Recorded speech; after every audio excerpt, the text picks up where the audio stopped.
Busted. The reviews are in. Awesome. You wanted more Joe Concha. And we heard you. More Joe. More show. We're talking to you.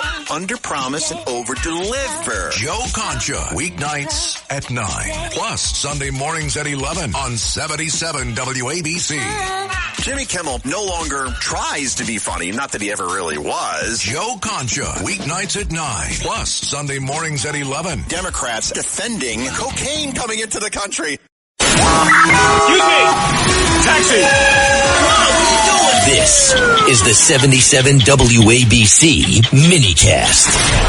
And we are back here on Katz and Cosby. Well, a lot going on Capitol Hill. And one of the things, a number of Democrats are saying that they don't want to fund the appropriations bill, especially for the Department of Homeland Security, because it includes ICE funding. I mean, this is incredible moments that we're seeing right now. Let's go to Congresswoman Claudia Tenney from the great state of New York. And Claudia, your thoughts of what's going to happen this week?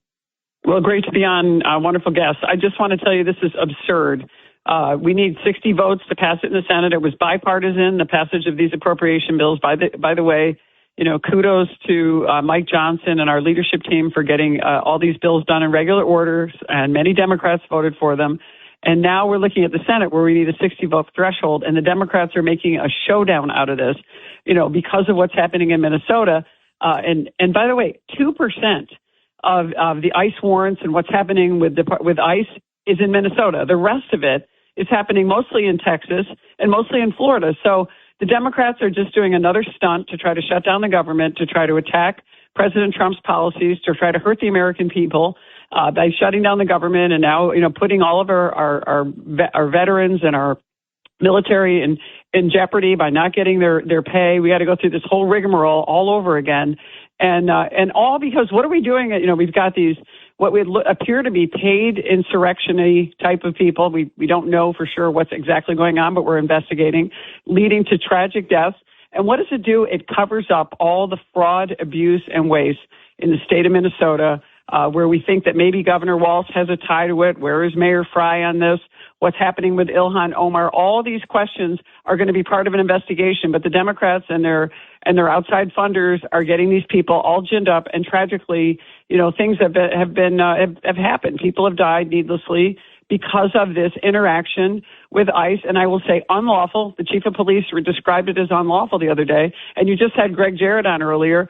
When you interfere with a lawful warrant, pursuant to a warrant action by a police officer and a federal officer, you are interfering. That's an unlawful act, and that's what we're seeing out there, and it's a danger to the men and women of ICE who you don't know. They don't know what warrant, who the person is that they're executing this warrant on. They also don't know what innocent people could be in harm's way, maybe housed in the same place with this illegal immigrant, and by the way, could be a dangerous cartel member. So it's just insane what the Democrats are doing, and I don't think this is going to end well for them either, like the last shutdown they created. You know, Congressman Tenney, one of the things that is interesting too, and this is another big discussion, President Trump wants to end sanctuary cities, and he said he wants to get Congress involved. Do you think Congress can somehow get involved in this? What can Congress do? Because if Minnesota, we were talking earlier, if the officials there were cooperating and police were helping and working with ICE, like it's happening in a lot of other cities, you wouldn't see these issues happening.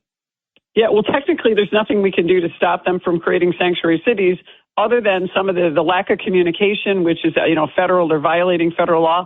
And look at New York State. The green light law actually prohibits local governments from working and sharing immigration information, from the Department of Motor Vehicles with ICE agents and federal law enforcement. Remember, we're the state with the largest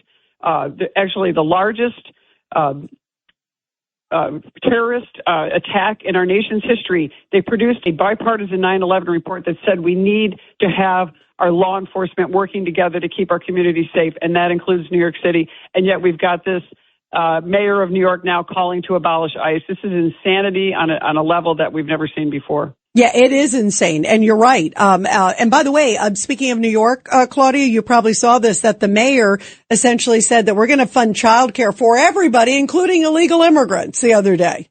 Yeah, there's just no end to him spending other people's money. You know, it's the classic definition of a communist, a Marxist that he doesn't shy away from now that he's a mayor. I think that the people are going to see the coldness of collectivism visited upon them. This is already happening very soon. And by the way, I think a lot of this, what the Democrats are doing, whether it's attacking ICE in Minnesota and generating these AstroTurf type of protests, is all to block the fraud, abuse, and waste that you're seeing in Minnesota, what you could see in California, what you would see in New York. We said that before. You're 100% right. From Mondami. They're just painting, they're creating a different problem to take the other problem of the hundreds of billions of dollars that have been stolen off the front page. It's all about diversion. Absolutely. All about diversion. Thank you so much, Claudia. We love you, and we want to have you on more often because you know what you're talking about. Thanks so much. Great to see you all. Happy New Year. Listen to this podcast now on the Red Apple Podcast Network. The Idea Gen Global Podcast with George Sifakis. I'm George Sifakis. In a world overflowing with noise, there is one forum where the world's smartest voices connect, where visionaries sit at the same table as innovators, and great minds don't just talk, they act. Download all of Red Apple Media's podcasts right now through your favorite podcast platform.